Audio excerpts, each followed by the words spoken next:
ಸೂತ ಪುರಾಣಿಕರು ಶೌನಕಾದಿ ಋಷಿಗಳಿಗೆ ನಿರೂಪಣೆ ಮಾಡಿದ 5ನೇ ಅಧ್ಯಾಯವು ಸಮಾಪ್ತಿಯಾಯಿತು. ಸರ್ವಸ್ಯಾಪ್ಯೈ ಸರ್ವಸ್ಯ ಜಿತ್ಯೈ ಸರ್ವಮೇವ ತೇನ ಆಪ್ನೋತಿ ಸರ್ವಂ ಜಯತಿ.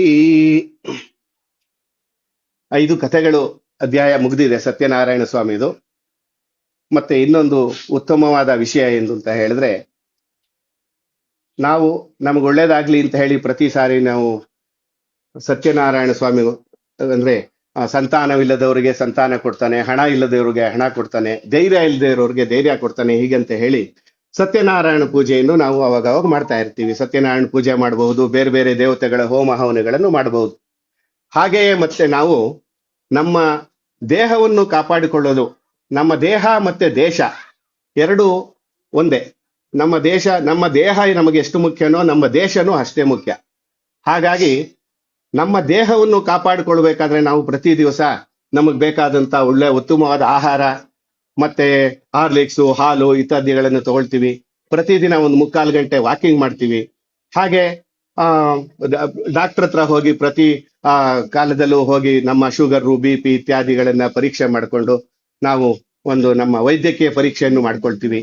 ನಮ್ಮ ದೇಹ ಚೆನ್ನಾಗಿರ್ಲಿ ಅಂತ ನಮ್ಮ ದೇಹಕ್ಕೆ ಹೊರಗಡೆಯಿಂದ ಅಟ್ಯಾಕ್ ಮಾಡಿರ್ತಕ್ಕಂಥ ಕ್ರಿಮಿಕೀಟಗಳು, ಕ್ಯಾನ್ಸರ್ ಇತ್ಯಾದಿ ನಮ್ಮ ಮೇಲೆ ಪ್ರಭಾವ ಬೀರದೇ ಇರಲಿ ಅಂತ ಹೇಳಿ ಆ ಕಾಲಕ್ಕೆ ತಕ್ಕಂತೆ ನಾವು ಅದಕ್ಕೆ ತಕ್ಕಂತೆ ವೈದ್ಯಕೀಯ ಸಲಹೆಯನ್ನು ತೆಗೆದುಕೊಂಡು ಅದಕ್ಕೆ ಪರಿಹಾರವನ್ನು ಸಹ ಮಾಡ್ಕೊಳ್ತೀವಿ. ಇದು ನಮ್ಮ ದೇಹಕ್ಕಾಯ್ತು. ನಮ್ಮ ದೇಶಕ್ಕೂ ಕೂಡ ಇದೇ ರೀತಿ ಕಾಯಿಲೆ ಬರುವಂತ ಪರಿಸ್ಥಿತಿ ಸದಾ ಕಾಲದಿಂದನೂ ಇದ್ದೇ ಇದೆ. ಅದೇ ರೀತಿ ಈ ಕಾಲದಲ್ಲಿ ನಮ್ಮ ದೇಶಕ್ಕೆ ಮತ್ತೆ ನಮ್ಮ ಸನಾತನ ಧರ್ಮಕ್ಕೆ ದೊಡ್ಡ ಕಾಯಿಲೆಗಳು ಬರುವಂತ ಅವಕಾಶಗಳಿವೆ. ಮತ್ತೆ ಇವಾಗ ನಾವು ಪ್ರತಿದಿನ ನೋಡ್ತಾನೆ ಇದೀವಿ, ಆ ಕಾಯಿಲೆ ಬಂದಿದೆ. ಆ ಕಾಯಿಲೆಯನ್ನು ಪರಿಹಾರ ನಮ್ಮ ದೇಹಕ್ಕೆ ಯಾವ ರೀತಿ ನಾವು ಔಷಧಿ ತಗೊಂಡು ಪರಿಹಾರ ಮಾಡ್ಕೊಳ್ತೀವೋ ಅದೇ ರೀತಿ ನಮ್ಮ ದೇಶಕ್ಕೂ ಕೂಡ ಮುಂದೆ ಬರ್ತಕ್ಕಂತ ಕಾಯಿಲೆಯನ್ನು ಪರಿಹಾರ ಮಾಡ್ಕೋಬೇಕು. ಮತ್ತೆ ನಮ್ಮ ಸನಾತನ ಧರ್ಮ ಸದಾ ಉಳಿದಿರ್ಬೇಕು.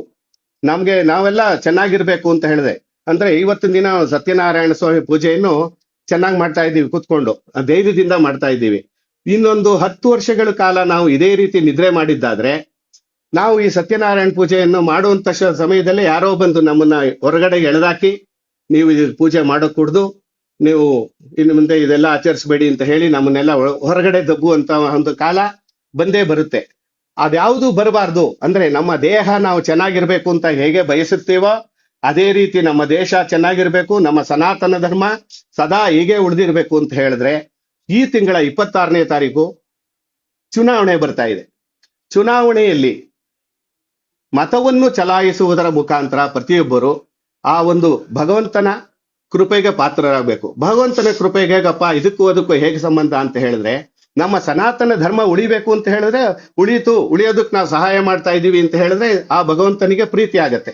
ಅದೇ ರೀತಿ ನಮ್ಮ ದೇಹ ಉಳಿಸ್ಕೊಳ್ಳೋದಕ್ಕೆ ಹೇಗೆ ಪ್ರಯತ್ನ ಪಡ್ತೀವೋ ಅದೇ ರೀತಿ ನಮ್ಮ ದೇಶವನ್ನು, ನಮ್ಮ ಸನಾತನ ಧರ್ಮವನ್ನು ಉಳಿಸ್ಕೊಳ್ಬೇಕಾದ್ರೆ ನಾವು ಈ 26ನೇ ತಾರೀಕು ನಮ್ಮ ಕಾರ್ಯಗಳು ಯಾವುದೇ ಬಿಟ್ರು, ಮದುವೆ ಮುಂಜಿ ಅಲ್ಲಿ ಇಲ್ಲಿ ಪ್ರಯಾಣ ಹೋಗಿ ಯಾವುದೋ ದೇವಸ್ಥಾನಕ್ಕೆ ಹೋಗೋದು, ಇನ್ಯಾವುದೋ ಕ್ಷೇತ್ರಕ್ಕೆ ಹೋಗೋದು, ಇದೆಲ್ಲ ಬಿಟ್ಟು ನಮ್ಮ ಮನೆಯಲ್ಲಿಯೇ ಇದ್ದು ಮತ್ತೆ ನಮ್ಮ ಮನೆಯಿಂದ ಹೊರಗಡೆ ಹೋಗಿರ್ತಕ್ಕಂಥ ಯಾವುದೇ ವ್ಯಕ್ತಿಗಳಾಗಿರ್ಬೋದು ಅವ್ರನ್ನ ಹಿಂದಿನ ದಿನ ರಾತ್ರಿಯೇ ವಾಪಸ್ ಬಂದು ಇದ್ದು ಆ 26ನೇ ತಾರೀಕು ಮತದಾನ ಮಾಡ್ಬೇಕು. ಮತದಾನ ನೀವು ಯಾರಿಗಾದ್ರೂ ಮಾಡ್ಕೊಳ್ಳಿ.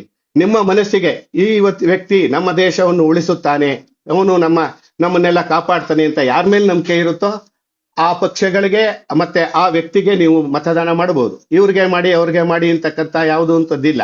ಆ ಪರಮಾತ್ಮನ, ಆ ಭಗವಂತ ಶ್ರೀಮನ್ ನಾರಾಯಣನಿಗೆ ಪ್ರೀತಿಯಾಗುವ ರೀತಿಯಲ್ಲಿ ಮತ್ತೆ ನಿಮ್ಮ ಸ್ವಾರ್ಥ ನಮಗೆ ಅನುಕೂಲವಾಗುವ ರೀತಿಯಲ್ಲಿ 26ನೇ ತಾರೀಕು ಭಕ್ತಾದಿಗಳೆಲ್ಲರೂ ಇಲ್ಲಿಗೆ ಬಂದಿರತಕ್ಕಂಥವ್ರು ತಮಗೆ ಪರಿಚಯ ಇರುವಂತವ್ರಿಗೆಲ್ಲ ಹೇಳಿ ತಮ್ಮ ಮನೆಯಲ್ಲಿರ್ತಕ್ಕಂಥ ಮತಗಳನ್ನೆಲ್ಲ ಅದನ್ನು ವೇಸ್ಟ್ ಮಾಡದೇನೆ ದಯವಿಟ್ಟು ಮತದಾನ ಮಾಡಬೇಕು ಅಂತ ಬೇಡ್ಕೊಂಡು ತಾವೆಲ್ಲರೂ ಆ ಭಗವಂತ ಶ್ರೀಮನ್ ಸತ್ಯನಾರಾಯಣ ಸ್ವಾಮಿಯ ಕೃಪೆಗೆ ಪಾತ್ರರಾಗಬೇಕು ಅಂತ ಬೇಡ್ಕೊಳ್ತಾ ಇದ್ದೀನಿ.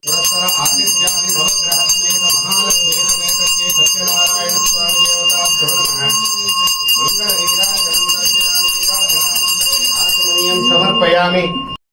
ಆತ್ಮೀಯ ವೀಕ್ಷಕರೇ, ಮತದಾನ ನಮ್ಮ ರಾಷ್ಟ್ರೀಯ ಕರ್ತವ್ಯ. ಸುರಕ್ಷಿತ ಭಾರತದ ನಿರ್ಮಾಣಕ್ಕಾಗಿ ನಾವೆಲ್ಲರೂ ಮತದಾನಕ್ಕೆ ಬದ್ಧರಾಗೋಣ, ಮತದಾನವನ್ನು ಮಾಡೋಣ.